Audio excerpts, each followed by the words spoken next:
ரொம்ப நாளா சேகுவரா பர்னிச்சரை உடைக்கணும்னு காத்துட்டு இருந்த மக்களே, அதுக்கேற்ற மாதிரி திராவிட போங்கு போகன் நம்ம தர்மதுரை மாதிரியே நுனிப்புள் மேய்ஞ்சிட்டு வந்து இந்த வீடியோ முழுக்க முழுக்க உருட்டி வச்சிருக்கார். நோண்ட ஆரம்பிச்சுட்டானே.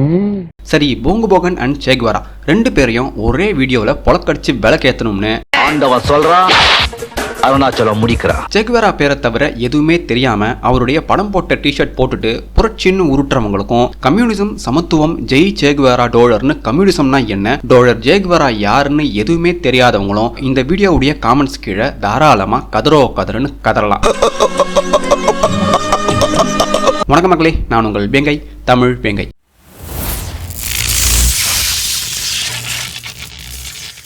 இந்த வீடியோவில் இவர் சொன்ன உருட்டுகளுக்கு கொஞ்சம் இன்ஃபர்மேஷன் மட்டும் தரேன். ஏன்னா சேவை பற்றி ட்ரோல் இல்லாமல் தனி வீடியோவில் அவரை பற்றின கம்ப்ளீட் டீட்டெயில்ஸையும் சொல்கிறேன். முதலாளித்துவத்துக்கு எதிரான முதலாளித்துவத்தால நடக்கக்கூடிய சுரண்டலுக்கு எதிராக தன்னுடைய இறுதி மூச்சு வரை சளைக்காம புரட்சி செஞ்ச ஒரு மாவீரன் தான் சேகுவேரா.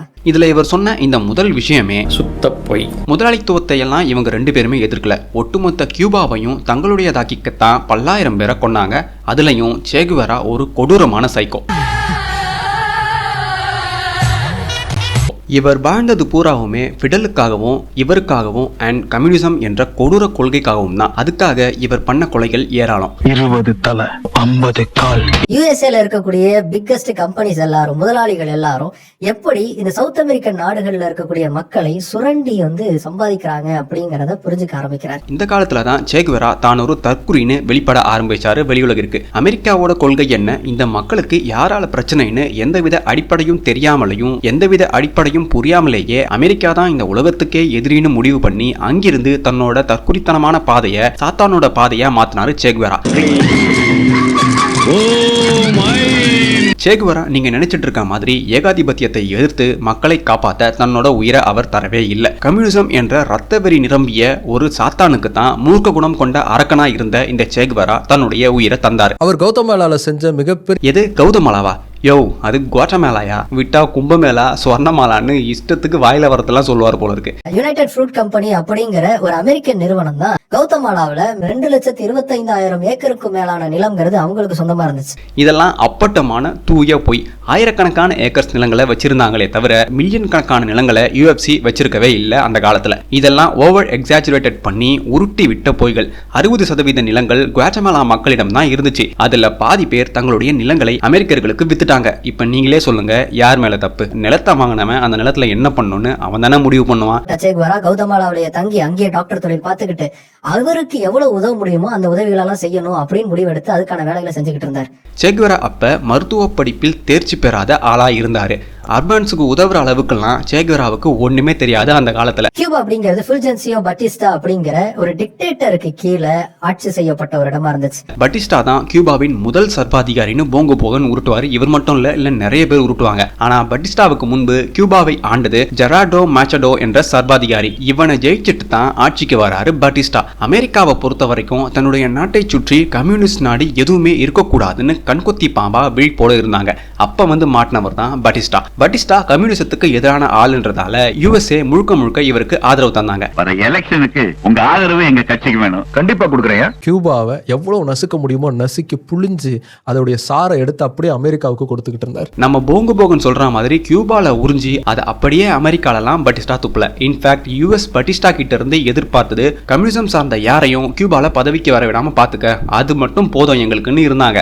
ஆனா பட்டிஸ்டா 1952க்கு பிறகு பணத்தாசை அதிகமாகி எல்லையற்ற காரியங்களை செஞ்சு ஏகப்பட்ட ஊழல் ஏகப்பட்ட திருட்டுத்தனம்னு பட்டிஸ்டா ஆட்சி முழுக்க இந்த மாதிரி இருந்துச்சு. தன்னோட இஷ்டத்துக்கு பட்டிஸ்டா ஆட ஆரம்பிக்கிறாரு. இதை பார்த்த யுஎஸ்ஏ பட்டிஸ்டா இது தவறு, நீ பண்றது கண்டிப்பா உள்நாட்டு போர்ல தான் முடியும், அதனால அளவோட உன் விளையாட்டை நிறுத்திக்கன்னு சொல்லுது. அதுக்கு பட்டிஸ்டா யுஎஸ்ஏவையே எட்டி மிதிக்கிறாரு. போங்கு போகனுக்கு இதெல்லாம் சுத்தமா தெரியாது. ஏன்னா போங்கு போகன் ஒரு பச்சா. தேவையில்லாத இடத்துல பின்ன மாட்டிக்கோ, தேவையான இடத்துல விட்டு. அதுக்கு முன்னாடி வரைக்கும் ஃபிடல் காஸ்ட்ரோவுக்கு சித்தாந்தம்ங்கிறது கிடையாது. ஆனா மார்க்சிய சித்தாந்தம்ங்கிற அறிமுகத்தை தந்து கம்யூனிசம்ங்கிறதுக்கான புரிதலை தந்து கியூபன் ரெவல்யூஷனுக்கு ஒரு முழுமையான வடிவமைப்பை தந்தவர் சேகுவேரா. அதாவது காஸ்ட்ரோவுக்கு கம்யூனிசம்னா என்னன்னு சேகுவேரா கத்து தந்தாராம். ஆக்சுவலி சேகுவேராவை ஃபிடல் காஸ்ட்ரோ பார்க்கறதுக்கு முன்னாடியே 26 ஜூலை 1953 இவரும் சக மாணவர்களும் புரட்சி பண்றேன்னு ஆயுதம் ஏந்தி ஒரு அட்டாக் பண்றாங்க பட்டிஸ்டாவுக்கு எதிராக. ஆனா பட்டிஸ்டா ஆர்மி எல்லாரையும் கொன்னுட்டு குரூப் லீடரான காஸ்ட்ரோவுக்கு மட்டும் 15 ஆண்டுகள் சிறை தண்டனை விதிச்சாங்க. காஸ்ட்ரோ அங்கிருந்து தப்பிச்சு மெக்சிகோவுக்கு போய் அங்கதான் கெரில்லா குரூப்பை செட்டப் பண்ணி 26 ஜூலை மூமெண்ட்டை உருவாக்கி 1957 கியூபாவுக்கு திரும்ப வராரு.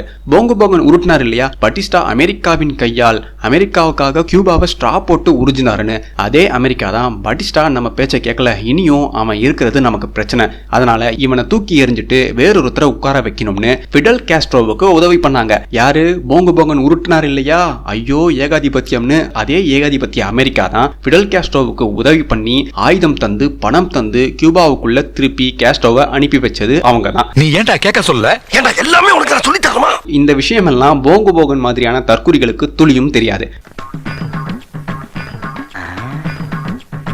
காஸ்ட்ரோ தான் ஒரு கம்யூனிச குட்டிச்சாத்தான்னு தெரியாமலேயே பட்டிஸ்டாவை எதிர்த்து சண்டை போட்டாரு. யுஎஸ் சப்போர்ட் தனக்கு இல்லாதது தெரிஞ்சதும் பட்டிஸ்டா கியூபாவை விட்டு தலை திரிக்க வேறு நாட்டுக்கு ஓடி போயிட்டாரு. கியூபா காஸ்ட்ரோ கையில வந்ததும் அமெரிக்கா மறுபடியும் அப்பாடான பெருமூச்சு விட்டுறதுக்குள்ள காஸ்ட்ரோ தான் ஒரு கம்யூனிசவாதின்னு அறிவிக்கிறாரு. அமெரிக்காவுக்கு தூக்கி வாரி போட்டுடுச்சு. காஸ்ட்ரோ கம்யூனிசவாதியா மாறினதுல சேகுவேராக்கு எந்த தொடர்புமே இல்லை. சேகுவேரா தான் காஸ்ட்ரோவுக்கே கம்யூனிசத்தை கத்துத்தந்தான்னு போங்கு போகன் சொன்னதெல்லாம் அரைவேக்காட்டுத்தனமான உளறல்கள்.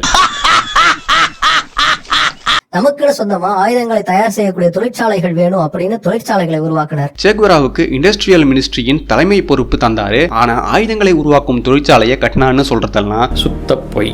அவங்களுக்கெல்லாம் படிப்பறிவு சொல்லி தரணும்னு சின்ன சின்ன ஸ்கூல்களை உருவாக்கினார்.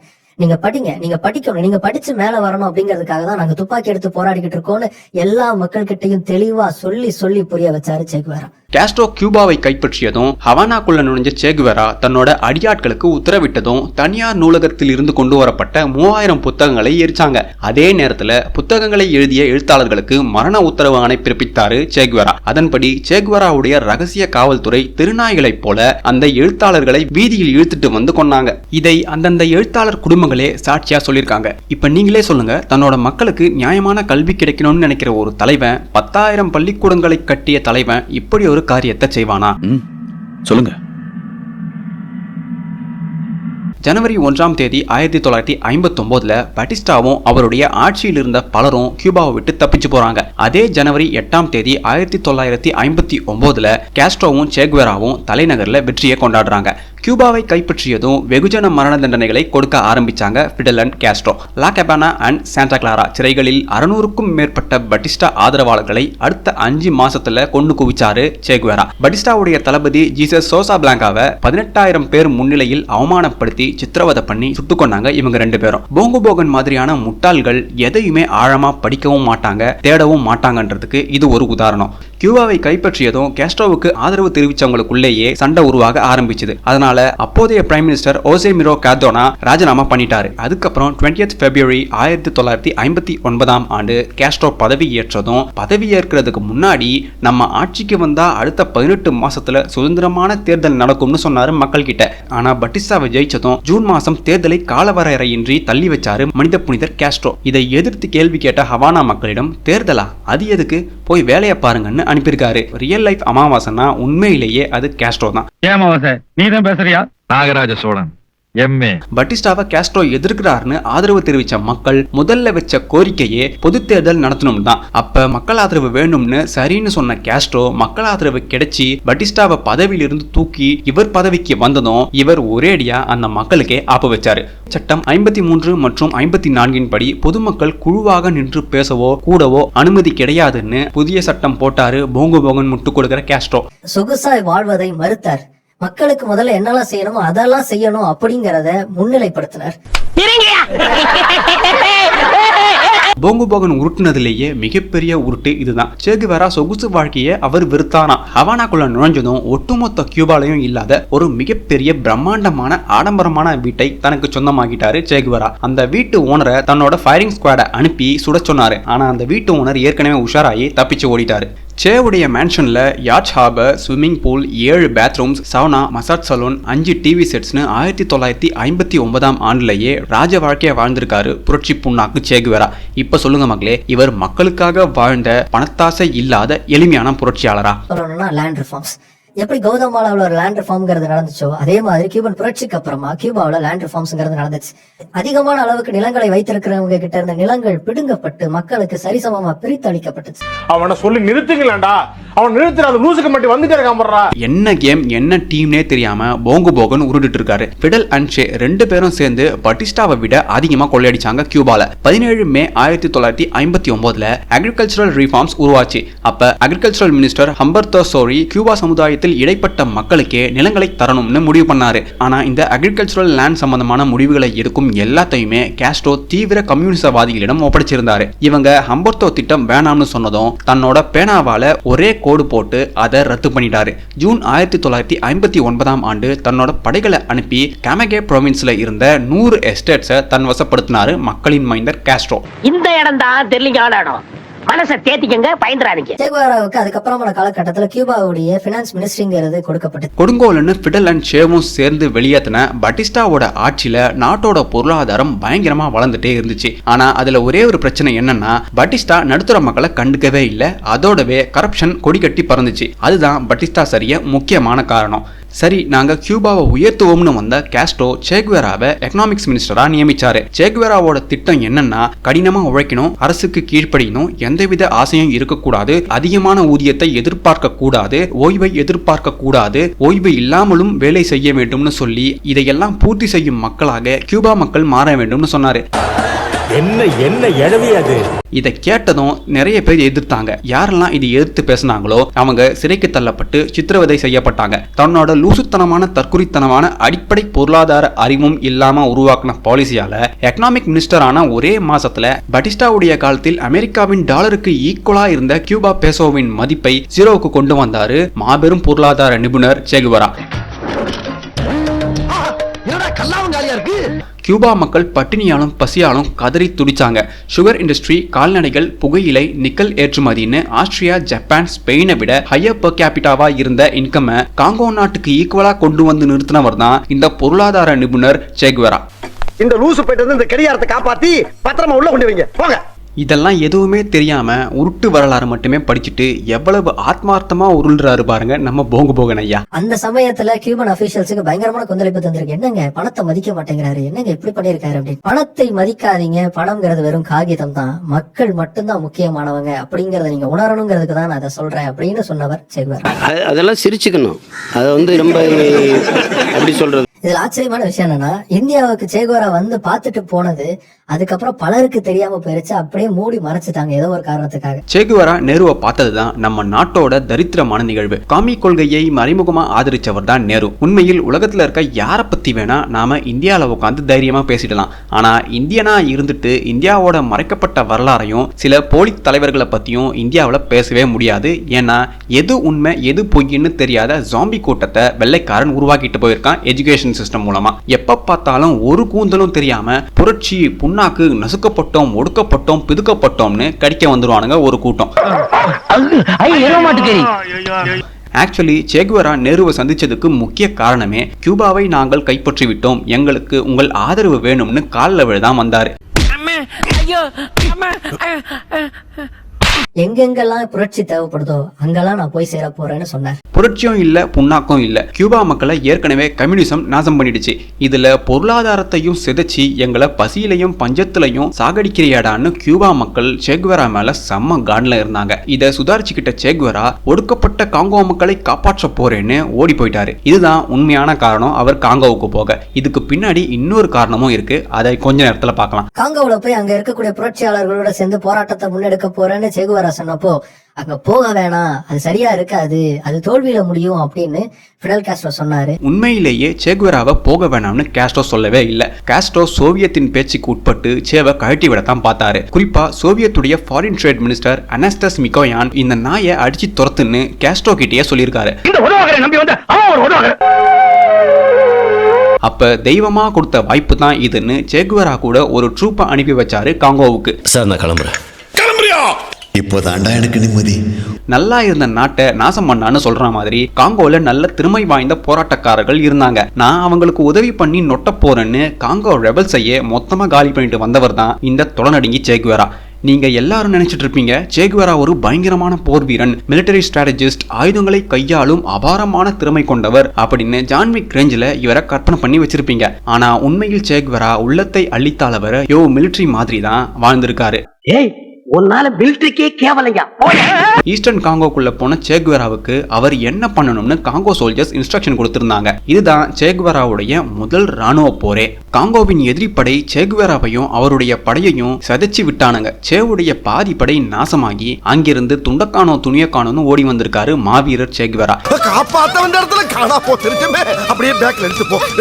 இந்த விஷயம் காங்கோ முழுக்க பரவுச்சு. காங்கோ முழுக்க பரவுனதும் ஒருத்தரும் சேகுவேராவை மனுஷனா கூட மதிக்கல. அதுல இருந்து சே எது சொன்னாலும் அதை பெருசா எடுத்துக்காம கலாய்ச்சி விட்டுருக்காங்க காங்கோ ரெபல்ஸ். உன் பேச்சை கேட்க நாங்க ஒன்னும் கியூபன்ஸ் இல்ல, உன் நகைச்சுவை எல்லாம் எங்க கிட்ட காட்டாதன்னு சதைச்சு விட்டுருக்காங்க. இந்த நிகழ்வை பத்தி சேகுவேராவே தன்னோட டைரியில எழுதியிருக்காரு. சிலிர்த்து போய் சில்லறையெல்லாம் விட்டுறிஞ்சேன். வரலாற்றிலேயே மிக கேவலமான படுதோல்வி அடைஞ்சி தலைதிரிக்க மயிரிழையில் உயிர் தப்பிச்சு காங்கோவை விட்டு ஓடி போனார் சேகுவேரா. இது ஃபிடல் காஸ்ட்ரோவுக்கு மிகப்பெரிய அவமானமா வேற இருந்துச்சு. திரும்பவும் சொல்றேன், போங்கு போகன், தர்மதுரை எல்லாம் ஆக பெரும் தற்குறிகள். தன்னுடைய மரணத்துக்கு அப்புறமா வெளியிட வேண்டிய கடிதம் அப்படிங்கிற ஒரு கடிதத்தை சேகுவேரா ஃபிடல் காஸ்ட்ரோவுக்கு அனுப்பியிருந்தார். போங்கு சொன்ன மாதிரி இந்த கடிதத்தை தன்னுடைய மரணத்துக்கு பிறகு வெளியிடணும்னு சொல்லி எழுதினாரான்னு கேட்டீங்கன்னா சுத்தமா இல்ல. இந்த ஃபேர்வெல் லெட்டருக்கு பின்னாடி இருக்க கதையை பார்ப்போம். மாவீரன் சேகுவேராவுடைய பொருளாதார கொள்கைகளால் செத்துப்போன கியூபாவை பார்க்க 1960ஆம் ஆண்டு முதல் முறையா சோவியத்துடைய ஃபாரின் ட்ரேட் மினிஸ்டர் அனஸ்டாஸ் மிகோயான் வராரு. வந்தவர் என்ன நினைச்சாரோ தெரியல, காஸ்ட்ரோ கிட்ட சேவை பத்தி காரி துப்பிட்டு போயிருக்காரு. கியூபாவிலிருந்து தன்னுடைய நாட்டுக்கு போனதும் சோவியத்ல இருக்க அதிகாரிகளை எல்லாம் கூட்டி கியூபாவும் அதன் மக்களும் 2 குரங்குகள் கைகளில் சிக்கிய பொம்மை போலத்தான் அவங்க வாழ்க்கையை நடத்திட்டு இருக்காங்கன்னு சொல்லியிருக்காரு. எது எப்படி இருந்தாலும் கியூபாவை சோவியத்தின் பப்பட் ஸ்டேட்டா நாம வச்சுக்கணும்னு சோவியத் உறுதியா இருந்துச்சு. இருந்தாலும் சேகுவேராவுடைய லூசுத்தனமான கொள்கைகளுக்கெல்லாம் தலையசைக்க முடியாதுன்னு பாதி ஃபண்டிங்க கட் பண்ணிட்டாங்க. இதை கேட்டதும் சேகுவேராவுக்கு ஒரு விஷயம் புரிஞ்சுது, இனி சோவியத் நம்மள மதிக்க மாட்டாங்கன்னு. இந்த நிகழ்வுக்கு நான் பழிவாங்குறேன்னு டிசம்பர் 1964ஆம் ஆண்டு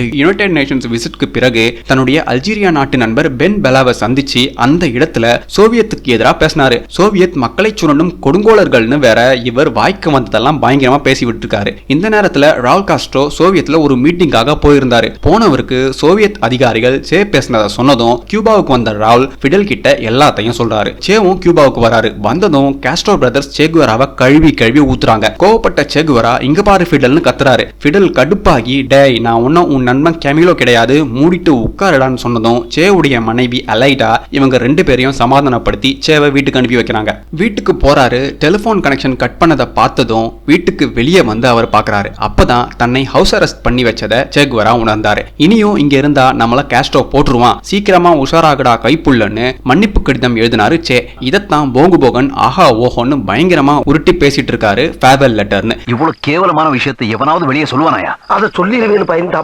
சேகுவேராவுடைய ஃபேர்வெல் லெட்டர்னு கருதப்படக்கூடிய அந்த கடிதம் கியூபாவில் வெளியிடப்பட்டதுக்கு அப்புறமா கியூபாவுக்கு நான் போய் சேர்ந்தேன்னா அது சரியா இருக்காது, அது அவமானமா இருக்கும்னு கருதுனாரு சேகுவேரா. இந்த லெட்டர் எழுதி காஸ்ட்ரோ கிட்ட தந்ததுக்கு அப்புறம் தான் காங்கோல போய் மரண அடி வாங்கினாரு. அடி வாங்கிட்டு கியூபாவுக்கு வந்தா ஏற்கனவே நம்மள காரி துப்புறானுங்க, இப்ப மறுபடியும் போனா காஸ்ட்ரோவும் சேர்ந்து துப்புவான், அதனால வழக்கம் போல நாம புரட்சி பண்றோம்னு சொல்லி வேற ஒரு இடத்துக்கு போவோம்னு அவர் திட்டம் போட்டு போன இடம் தான் பொலிவியா. அதை பத்தி தன்னுடைய குறிப்புல சேகுவேரா சொல்லும் போது, இங்க இருக்கக்கூடிய மக்கள் கிட்ட பேசுறது வெறும் சிலைகள் கிட்ட பேசுற மாதிரி இருக்கு, அசைவற்று கேட்கிறாங்க. அதை விட கொடுமை என்னன்னா, அதுல பல பேர் அதுக்கப்புறமா ஒற்றர்களா மாறி எங்களையே காட்டி கொடுத்துறாங்க பொலிவியன் ஆர்மி கிட்ட அப்படின்னு சொல்லி வருத்தப்பட்டு பேசியிருந்தாரு சேகுவேரா. மோட்டார் சைக்கிள்ல ஊர் மேஞ்சப்பவே பொலிவியாக்கும் சேகுவேரா போயிருக்காரு. அப்ப பொலிவியா மக்களின் உயர்ந்த நிலையை பார்த்து ஆச்சரியப்பட்டதா சேகுவேராவே அவருடைய மோட்டார் சைக்கிள் டைரிஸ்ல எழுதியிருக்காரு. பிரசிடென்ட் பாஸ் எஸ்டான்சோரோவுடைய ஆட்சியில் பொலிவியா மக்கள் சந்தோஷமா இருந்தாங்க. குறிப்பா அந்நிய நாட்டினர் யாரையும் நம்பவே மாட்டாங்க, அதுலயும் வெள்ளைக்காரங்களை சுத்தமா அவங்க ஏறெடுத்தே பார்க்க மாட்டாங்க. அது போக பொலிவியா மக்கள் நிலப்புலன்களோடு அமைதியான மற்றும் செழிப்பான வாழ்க்கையை வாழ்ந்துட்டு வந்தாங்க. இப்படி இருக்க நாட்டுல யாருக்காக இந்த மாவீரன் சேகுவேரா போராட போறாருன்னு இந்த போங்கு போகன் கிட்ட நீங்களே கேளுங்க. நீங்களும் யோசிச்சு பாருங்க, இப்படி நல்லா இருக்க நாட்டுல யாருக்காக இவர் போராட போயிருப்பாரு? பொலிவியால சேகுவேரா மாதிரியே ஒரு பைத்தியக்காரன் இருந்தான், மேரியோ மோஜே. இவன் ஒரு தீவிர கம்யூனிஸ்ட். இவங்கிட்ட பொலிவியால தான் கம்யூனிசத்தின் முக்கியமான கட்டமைப்பையே உருவாக்க முடியும்னு மூளைச்சலவை செய்யறான். ஆனா கொடூர சைக்கோமான மேரியோவும் அவனோட சக கூட்டாளிகளும் சேகுவேராவை பார்த்து நீ என்ன சரக்கு ப்ரோ அடிச்சிருக்கன்னு கேட்ட மாதிரியான ஒரு ரியாக்ஷன் கொடுத்துருக்காங்க. உனக்கு என்னப்பா நீ பைத்தியம். சேகுவேரா மாதிரியான முட்டாள நீங்க இந்த உலகத்துல பார்க்கவே முடியாத மக்களே. குவெச்சா டைலாக்ல பேசுற மக்கள் கிட்டையும் குவாரானி டைலாக்ல பேசுற மக்கள் கிட்டையும் இவருக்கு தெரிஞ்ச மொழியில பேசினா அவங்களுக்கு எப்படி புரியும்? அதுவும் இல்லாம எங்க நாடு நல்லா தாண்டா இருக்கு, நாங்க ஏன்டா புரட்சி பண்ணணும் புண்ணாக்கு பண்ணணும்னு அவங்களுக்குள்ளேயே ஒரு எண்ணம் இருந்திருக்கு சேகுவேரா பேசும்போது. பொலிவியால சேகுவேரா கோமாளித்தனம் பண்ணிட்டு இருக்கும் போது காஸ்ட்ரோவும் சரி சோவியத்தும் சரி சேகுவேரா செத்தா நல்லதுன்னு தவம் இருந்தாங்க. ஏன்னா தென் அமெரிக்காவில கெரில்லா படைகள் எல்லாமே தவிடுபொடியாகிறத சோவியத் கவனிச்சிட்டு இருந்தாங்க. மோரோவர் காஸ்ட்ரோவை காப்பாத்த அமெரிக்காவோட ஒரு ஒப்பந்தம் வேற போட்டிருந்தாங்க கியூபன் மிசைல் கிரைசிஸ் மேட்டர்ல. அதனால சேகுவேராவோட கிறுக்குத்தனமான பொலிவியா விளையாட்டால அமெரிக்காவை மறுபடியும் வெறுப்பேத்தி காஸ்ட்ரோவை இழக்க விரும்பல சோவியத். போங்கு போகன் மாதிரியான கோமாளிகளுக்கு தெரியாத விஷயம், பொலிவியன் கம்யூனிஸ்ட் பார்ட்டி சோவியத்தின் அசைவத்தான் நிஜத்தில் செய்யும். சோவியத்தில் இருந்த பொலிவியன் கம்யூனிஸ்ட் ஹெட் மரியோவுக்கு சேகுவேராவோட நீ எந்த தொடர்புமே வச்சுக்க கூடாது, அவனுக்கு நீ எந்த உதவியும் செய்யக்கூடாது, அவனை அப்படியே கழட்டி விடுன்னு தெளிவான இன்ஸ்ட்ரக்ஷனை சோவியத் கொடுத்திருக்கு. சேவை பொலிவியால ட்ராக் பண்ண முன்னாள் CIA Mario Riveron Bolivian communist head Mario ஃபிடல்ல நேர்ல பார்த்ததுல அவ்வளவு சந்தோஷமா இருந்தான். ஃபிடல் சொன்னதை அப்படியே செஞ்சான்னு சொல்றாரு. குறிப்பா சேகுவேராவுக்கு ஆஸ்பிரின் கூட நீ தரக்கூடாதுன்னு ஃபிடல் சொன்ன உத்தரவை அப்படியே பின்பற்றினான்னு சொல்றாரு. மூளை இல்லாத சேகுவேராவுக்கு தன்னை கட்டம் கட்டிட்டாங்கன்னு தெரிய வந்தது ரொம்ப தாமதமா தான். காம்பஸ் கூட பயன்படுத்த தெரியாத மங்குனி சேகுவேரா தன்னுடைய சின்ன கெரில்லா படைய பசியால சாகடிச்சு வழி தெரியாம சாகடிச்சு 45 பேர் கொண்ட குழுவில் 3/4 பேரை தன்னோட தற்குறித்தனத்தால கொன்னாரு சேகுவேரா. நல்ல அறிவோட நிதானத்தோட இருந்த ஒரு பொலிவியன் நபர் கூட சேவுடைய கெரில்லா படையில இணையவே இல்லை. ஏன்னா நாங்க ஏற்கனவே நல்லா தாண்டா இருக்கோம், நீ வந்து புதுசா என்னடா பண்ண போறன்னு ஒட்டுமொத்த பொலிவியன் மக்களும் இவன் எப்ப சாவான்னு காத்துட்டு இருந்தாங்க. இன்னும் சொல்ல போனா பொலிவியன் விவசாயிகள் 600 பேர் சேகுவேராவை கொல்ல தயாரானாங்க. அப்ப யுஎஸ் ஆர்மியை சேர்ந்த மேஜர் ரால்ஃப் பாப்பி தன்னோட 16 பேர் கொண்ட குழுவோட பொலிவியாக்கு வந்திறங்கினாரு. சேவையும் அவரோட படையையும் புறக்கடிச்சு விலக்கேத்த. ஃபாரினர்ஸ்னாலே காண்டாக கூடிய பொலிவியன் மக்கள் ரால்ஃபை பார்த்ததும் பயங்கர சந்தோஷம் அடைஞ்சாங்க. இவருடைய படைகள் போன எல்லா இடத்துலயும் உற்சாகமா வரவேற்றாங்க. சாப்பாடு கொடுத்து ஜூஸ் கொடுத்து அவ்வளவு சந்தோஷமா இருந்தாங்க பொலிவியா மக்கள். சேகுவேராவோட காமல் இலைகளும் திருட்டு எண்ணமும் தான் அவரோட படையில இருந்தவங்களே அவரை காட்டி கொடுக்க நினைச்சாங்க. குறிப்பா கியூபாவுக்கும் ரஷ்யாவுக்கும் அனுப்புறேன்னு சொல்லி சில பொலிவியன் நாடோடிகளை ஏமாத்தி தன்னோட படையில சேர்த்தாரு சேகுவேரா. ஆனா அவங்களுக்கு துப்பாக்கினா என்ன போர்னா என்னன்னு துளியுமே தெரியாது. தன்னோட பைத்தியக்காரத்தனத்துக்காக மட்டுமே இவங்களை ஏமாத்தி கூடவே வச்சிருந்திருக்காரு சேகுவேரா. உள்ளூர்ல இருக்கக்கூடிய ஒரு உள்ளூர் வாசி பொலிவியன் ஆர்மிக்கு தகவலை தரார். அந்த தகவல் கிடைச்சதுக்கு அப்புறமா பொலிவியன் ஆர்ம்டு ஃபோர்சஸ் 180க்கு மேலானவங்க அந்த இடத்தை சுத்து போடுறாங்க மறுநாளே. சேகுவேராவுக்கு ஸ்ட்ராட்டஜியும் தெரியாது, ஜியோகிராஃபி மார்க்கிங்ஸும் தெரியாது, மேப்பிங் சைட்ஸும் தெரியாது, சுத்தமா ஒரு கெரில்லா படையை எப்படி வழிநடத்தணும்னே தெரியாத ஆள் தான் சேகுவேரா. இந்த அறிவை வச்சுட்டு தன்னோட படைகளை 2ஆ பிரிச்சு வெவ்வேறு பக்கம் அனுப்புனாரு. 6 மாசமா காட்டுக்குள்ளேயே சோறு தின்னாம வழி தெரியாம பாதி பேர் இறந்தாங்க. மீதி இருந்தவங்க சிலரையும் பொலிவியன் ஆர்மி சுட்டு கொன்னாங்க. அதுல தப்பிச்ச ஒருத்தன் தான் பாக்கோ. இந்த பாக்கோ சேகுவேரா மேல செம்ம கடுப்புல இருந்தான். ஏன்னா தன்னை ரஷ்யாவுக்கு அனுப்புறேன்னு சொல்லி ஏமாத்தி தன்னோட படையில சேர்த்துட்டான். நான் முடியாதுன்னு சொன்னப்ப கொன்னுடுவேன்னு மிரட்டினா நான் மட்டும் இல்ல சேகுவேரா படையில இருந்த பாதி பேரை ஏமாத்தி தான் சேகுவேரா சேர்த்தார்னு கொலைவெறியோட எல்லாத்தையும் பொலிவியன் ஆர்மி கிட்ட சொல்றான். பாக்கோ சொன்னதை கேட்ட ஃபெலிக்ஸ் ராட்ரிகஸ் பொலிவியன் கமாண்டர் கிட்ட சேகுவேரா இங்கதான் இருக்கான், உன் படையோட அவனை சுத்து போடுன்னு சொல்றாரு. அதுக்கு பொலிவியன் கமாண்டர் ஐயா அவங்க இன்னும் இதுக்கு தயாராகலன்னு சொல்றாரு. அதெல்லாம் பரவாயில்ல, சே மாட்டிக்கிட்டான், இனி தயாராக வேண்டிய அவசியமே இல்லைன்னு சொன்னதும் பொலிவியன் படைகள் காட்டுக்குள்ள இறங்குறாங்க. அடுத்த ஒரு வாரத்துக்கு பிறகு ஐயா சுடாதீங்க ஐயா, நான் தான் சே, நான் உயிரோட இருந்தாதான் உங்களுக்கு பயனுள்ளதா இருக்கும், என்னை கொன்னுட்டீங்கன்னா உங்களுக்கு பயனே இருக்காதுன்னு முட்டி போட்டு கதறினாரு மாவீரன் சேகுவேரா. அந்த தாக்குதலுடைய முடிவுல சேகுவேரா கைது செய்யப்பட்டு கைகள் கட்டப்பட்டு பக்கத்துல இருந்த ஒரு பள்ளிக்கூடத்துல அடைச்சு வைக்கப்படுறார். சேகுவேரா வீரமா சண்டை போட்டார். அவரை சிஐஏ ஏமாத்திட்டாங்க. அவர் பயப்படவே இல்லை. அவர்கிட்ட ஆயுதம் இல்லாததால தான் அவர் சரண்டர் ஆனார்னு பல கதைகள் போங்கு போகன் சொன்ன மாதிரியே அவருடைய ரசிகர்கள் அந்த காலத்துல உருட்டி விட்டாங்க.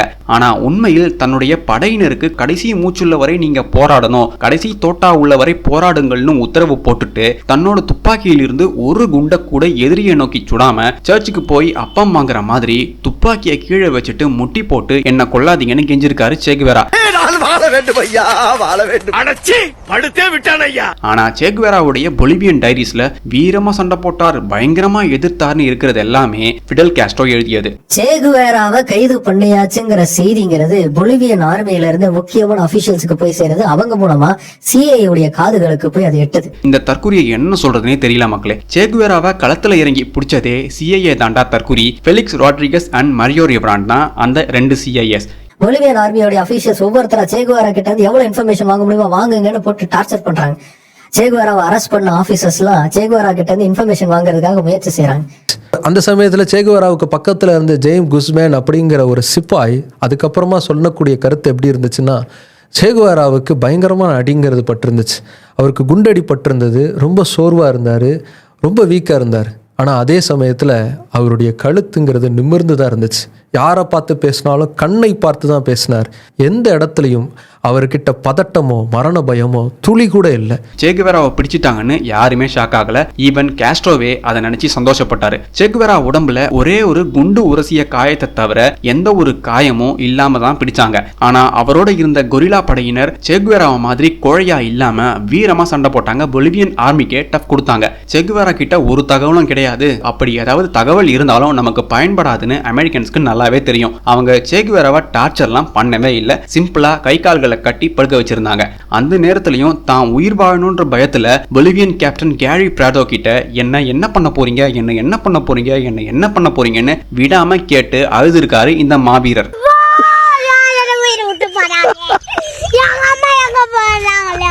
பக்கத்துல இருந்த ஜேம் குஸ்மேன் அப்படிங்கிற ஒரு சிப்பாய், அப்படி ஒரு சோல்ஜரே சேகுவேராவை கைது பண்ண குரூப்ல கிடையவே கிடையாது. அப்ப இதெல்லாம் பொய்யா? அப்போ ஒரு ஆஃபீஸர் வந்து சேகுவேரா பைப் பிடிச்சிக்கிட்டு இருந்தப்போ திமுரா வந்து சேகுவேராவோட பைப்பை பிடுங்கியிருக்காரு. சேகுவேரா எட்டி விட்ட உதையில செவுத்துல போய் இடிச்சு விழுந்திருக்காரு அந்த ஆஃபீஸர். அந்த அளவுக்கு கைகள் கட்டப்பட்டு கைதியா இருந்தப்போ கூட தன் தன்மானத்தை இழக்காத தலைவனா இருந்தாரு சேகுவேரா. இப்படி ஒரு சம்பவமே நடக்கல. ஃபெலிக்ஸ் ராட்ரிகஸ் சேகுவேரா கிட்ட கடைசியா நீ ஏதாவது யாருக்காவது சொல்ல விரும்புறியான்னு கேட்டதுக்கு ஆயுத போர் கண்டிப்பாக ஜெயிக்கும்னு ஃபிடல் கிட்ட சொல்லியிருக்காரு. இந்த வசனத்தை மட்டும்தான் சேகுவேரா கடைசியா சொன்னாரு. அதுவும் தன்னை ஃபிடல் காட்டி கொடுத்து கைவிட்டார்ன்ற ஒரு சோகத்திலேயே சொல்லியிருக்காருன்னு ஃபெலிக்ஸ் ராட்ரிகஸ் சொல்றாரு. சேகுவேராவை கைது செஞ்சு வச்சிருந்தாங்கல்ல, அந்த இடத்துல சேகுவேரா இந்த பள்ளிக்கூடத்துல இருக்கக்கூடிய டீச்சர் யாராவது நான் பார்க்கணும்னு சொல்லி கேட்டார். ஒரு டீச்சரை கூப்பிட்டு வரப்பட்டாங்க. அந்த டீச்சர் கிட்ட ஏன் இந்த ஸ்கூல் இவ்வளவு மோசமா இருக்கு அப்படின்னு சொல்லி கேட்டார். இப்படிதான் இருக்கு, இப்படிதான் நாங்க கஷ்டப்பட்டு படிச்சுக்கிட்டு இருக்கோம் அப்படின்னு அந்த டீச்சர் பதில் சொன்னாங்க. அதுக்கு சேகுவேரா, இங்க இருக்கக்கூடிய ஏழை மாணவர்கள்லாம் இவ்வளவு மோசமான ஸ்கூல்ல உயிரை பணைய வச்சு படிச்சுக்கிட்டு இருக்காங்க. ஆனா பொலிவியன் அபிஷியல்ஸ் எல்லாம் ரொம்ப வசதியா பென்ஸ் கார்ல போயிட்டு இருக்காங்க. இந்த வித்தியாசத்தை தவிர்க்கிறதுக்கு தான் நாங்க ஆயுதம் ஏந்தி போராடிக்கிட்டு இருக்கோம். டீச்சர் கதையெல்லாம் மட்டமான போய். அந்த பொலிவியன் டீச்சருடைய பெயர் ஜூலியா கோர்டஸ். சேகுவேராவுக்கு சாப்பாடு கொண்டு வந்தவங்க கிட்ட என்ன இங்கிருந்து வெளியே கொண்டு போயிடுவாங்க தானேன்னு கேட்டிருக்காரு. இதை அவங்களே சொல்லியிருக்காங்க. சேகுவேரா எப்படியும் நம்மளை விட்டுடுவாங்கன்னு தான் நம்பிக்கையோட இருந்தாரு கடைசி வரைக்கும்னு. மற்றபடி ஸ்கூல் இடிஞ்சு விழும், மாணவர்கள் கஷ்டப்படுறாங்க, பொலிவியன் அதிகாரிகள் சொகுசா இருக்கிறாங்கன்னு போங்கன் சொன்ன எல்லாமே சுத்த போய். அந்த சமயத்துல பக்கத்துல இருந்த சோல்ஜர் ஒருத்தர், உங்களுக்கு சாகாவரம் இருக்குன்னு சொல்றாங்களே அது உண்மையா அப்படின்னு ஆச்சரியமா கேட்டார். அதுக்கு சேகுவேரா, சாகாவரம்லாம் எனக்கு இல்ல, நான் சாகக்கூடிய மனுஷன் தான். புரட்சி ஒண்ணுக்கு மட்டும்தான் சாகாவரம்ங்கிறது இருக்கு, அதுக்கு மரணமே கிடையாதுன்னு சொன்னார். காமெடி வேண்டாம், நான் சொல்லிட்டேன், நானு காமெடி பண்ணாத. இதெல்லாம் சேகுவேரா கிட்ட சொன்னாலே அவரே நம்ப மாட்டாரு. இந்த டயலாக்ஸ் கூட சேகுவேரா பேசவே இல்லை. இது ஒரு கோழையை மிகப்பெரிய வீரனாக்க ஃபிடல் செஞ்ச வேலை. ஃபிடல் அண்ட் சோவியத்துடைய ஆசை ஒரு வழியா நிறைவேறியதும் கியூபால காஸ்ட்ரோ துக்கம் விசாரிக்கிற நாடகம் போட்டாரு. அதன் பிறகு சேகுவேராவை காஸ்ட்ரோ தன்னோட நினைவிலிருந்தே நீக்கிட்டாரு. சோ மக்களே, போங்கன் உருட்டியது இவ்வளவுதான். நான் ஏற்கனவே சொன்னது போல சேகுவேரா, ஃபிடல் காஸ்ட்ரோ அண்ட் கியூபாவை பத்தி அடுத்த வீடியோல டீடைல்டா பார்க்கலாம். Until then, stick with me on my social media handles. Arigato.